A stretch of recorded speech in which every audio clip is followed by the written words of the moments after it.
বাঙালি খানায় সবাইকে স্বাগত জানাই।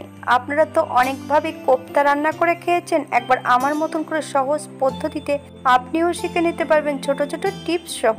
তবে আমি আজকে এখানে কিভাবে কাঁকরোলের কোপ্তা তৈরি করলাম চলুন সেটা একবার দেখে নেওয়া যাক ভিডিওর মাধ্যমে।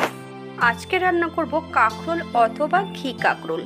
আমি এখানে 3টে কাঁকরোল নিয়ে নিয়েছি। কাঁকরোলগুলোর গা থেকে খোসাটা বেশ পরিষ্কার করে ছাড়িয়ে নেব, অথবা কাটা কাটা যে অংশগুলো সেগুলোকে ধারালো কিছু দিয়ে কেটে নিতে হবে।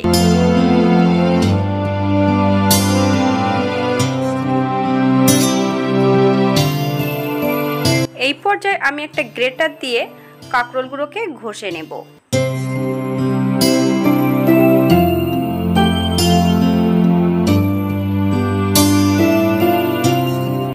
এমনভাবে কাঁকরোলগুলো ঘষে নিতে হবে। ঘরোয়া উপকরণ দিয়ে সম্পূর্ণ বাঙালি রান্না। আপনাদের যদি পছন্দ হয় তাহলে চ্যানেলটি সাবস্ক্রাইব করে দিয়ে পাশে থাকবেন, পাশে থাকা বেলটি বাজিয়ে দেবেন, নইলে নিত্য নতুন রান্নার নোটিফিকেশন পাবেন না। সম্পূর্ণ কাঁকরোলগুলো এই পর্যায়ে আমি গ্রেট করে নিয়েছি। কাঁকরোল থেকে নিজস্ব জলটা চেপে ফেলানোর কোনো প্রয়োজন নেই, ঠিক এমনভাবে গ্রেট করে নিলেই হবে।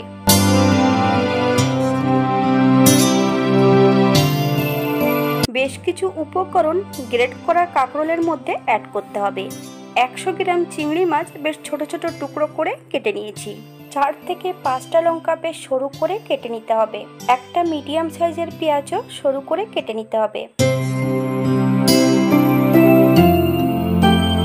হাফ চামচ নুন অ্যাড করেছি, আপনারা স্বাদ অনুসারে নুনটা অ্যাড করবেন। হাফ চামচ হলুদ গুঁড়ো। এই পর্যায়ে স্বাদ বাড়ানোর জন্য 1 চামচ চিনি অ্যাড করব। আপনারা যদি পছন্দ করেন তাহলে পরিমাণে বাড়িয়ে দিতে পারেন। এই পর্যায়ে অ্যাড করব 2 চামচ ছাতু। আমি এখানে ছোলার ছাতুটা অ্যাড করছি, আপনারা বেসনও অ্যাড করতে পারেন। 1 চামচ কর্নফ্লাওয়ার, 1 চামচ সাদা তেল, আপনারা সাদা তেলের পরিবর্তে ঘিও অ্যাড করতে পারেন। ছাতু এবং কর্নফ্লাওয়ার এর থেকে কম বেশি আপনাদের লাগতে পারে।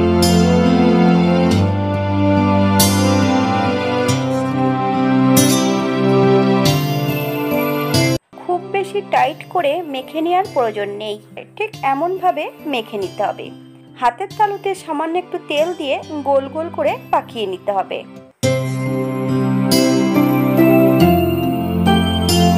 একটা ফ্রাই প্যানে বেশ কিছুটা সাদা তেল অ্যাড করেছি। তেল গরম হওয়া পর্যন্ত অপেক্ষা করতে হবে।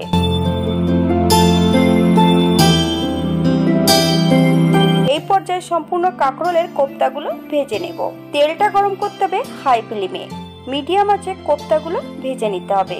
হাই ফ্লেমে যদি কোপ্তাগুলো ভাজা হয় তাহলে উপরের অংশটা পুড়ে যাবে, ভেতরটা কিন্তু কাঁচা থেকে যাবে।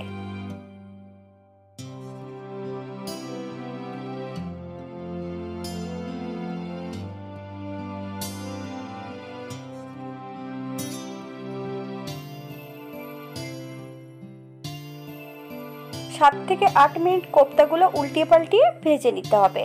তবে কোপ্তাগুলোর রং যতক্ষণ সোনালী কালার না হচ্ছে ততক্ষণ কোপ্তাগুলোকে ভেজে নিন।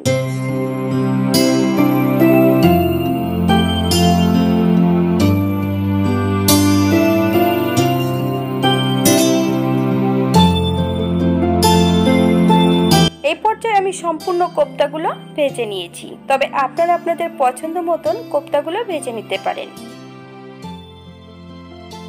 ফ্রাই প্যান থেকে বেশ কিছুটা তেল আমি কমিয়ে নিয়েছি। এই পর্যায়ে অ্যাড করব 8 থেকে 10 কোয়া রসুন। একটা মিডিয়াম সাইজের পেঁয়াজ একটু বড় করে কেটে নিয়েছি। 2 চামচ চালমগজ, 2টো শুকনো লঙ্কা, 1 চামচ সাদা জিরে, দারচিনি, এলাচ, লং।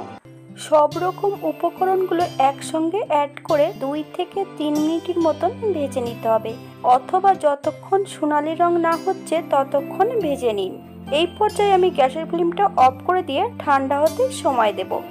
অপর দিক থেকে একটা কড়াইতে 1 চামচ সাদা তেল অ্যাড করেছি। ফোড়নে রেখেছি সাদা জিরে। ফোড়ন থেকে সুগন্ধ বেরোলে মিডিয়াম সাইজের একটা আলু ছোট ছোট টুকরো করে কেটে আমি অ্যাড করেছি। আপনারা এর থেকে কম বেশি আলু অ্যাড করতে পারেন। সামান্য একটু নুন হলুদ দিয়ে আলুগুলোকে বেশ ভালো করে ভেজে নিতে হবে।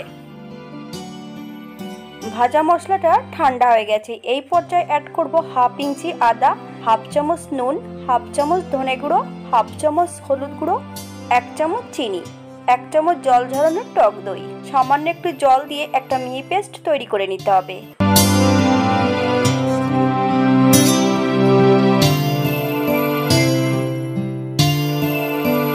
ঠিক এমন একটা মিহি পেস্ট বানিয়ে নিলেই হবে। এটাকে এবার আমি পাশে রেখে দেব।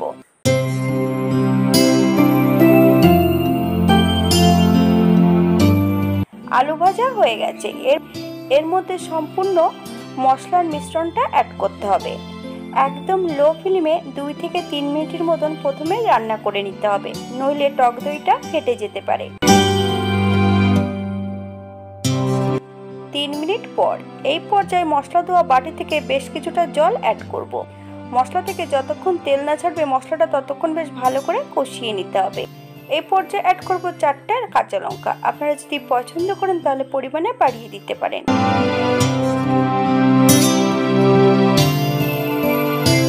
আমি এখানে গ্রেভির জন্য 1 বাটি জল অ্যাড করেছি। আপনাদের যতটা গ্রেভির প্রয়োজন আপনারা ততটা জল অ্যাড করবেন। তবে কোপ্তার গ্রেভি একটু পাতলা রাখতে হবে, নইলে যখন কোপ্তাগুলো অ্যাড করবেন তখন কিন্তু একটু গ্রেভি থাকবে না। কোপ্তাগুলো অ্যাড করতে হবে হাই ফ্লেমে।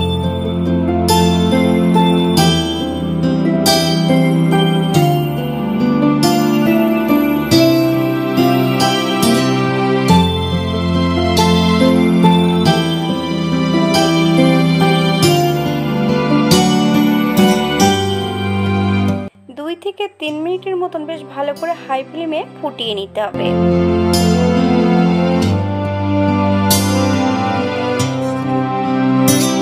3 মিনিট পর আপনারা এই পর্যায়ে একবার নুনটা চেক করে নিতে পারেন। গ্যাসের ফ্লেমটা অফ করে দিতে হবে। অ্যাড করব 1 চামচ ঘি, 1 চামচ কাশ্মীরি মেথি পাউডার। আপনারা যদি পছন্দ করেন তাহলে পরিমাণে বাড়িয়ে দিতে পারেন। 5 মিনিটের জন্য স্ট্যান্ডিং টাইম দেব, তারপর সার্ভ করব।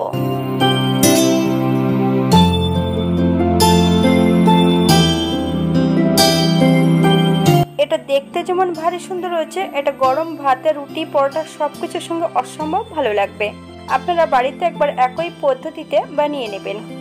যারা নিরামিষ কোপ্তা খাবেন তারা পেঁয়াজ রসুনটা অ্যাড করবেন না। আমার চ্যানেলে বিভিন্ন ধরনের কোপ্তা রেসিপি দেওয়া আছে, আমার চ্যানেলে একবার চেক করে নেবেন। আজকের ভিডিওটি এই পর্যন্ত। সবাই সুস্থ থাকবেন, ভালো থাকবেন। অন্যদিন নতুন রেসিপি নিয়ে আপনাদের সামনে আবার আমি হাজির হব। নতুন ও পুরনো সকল বন্ধুদের অসংখ্য ধন্যবাদ ভিডিওটি দেখার জন্য।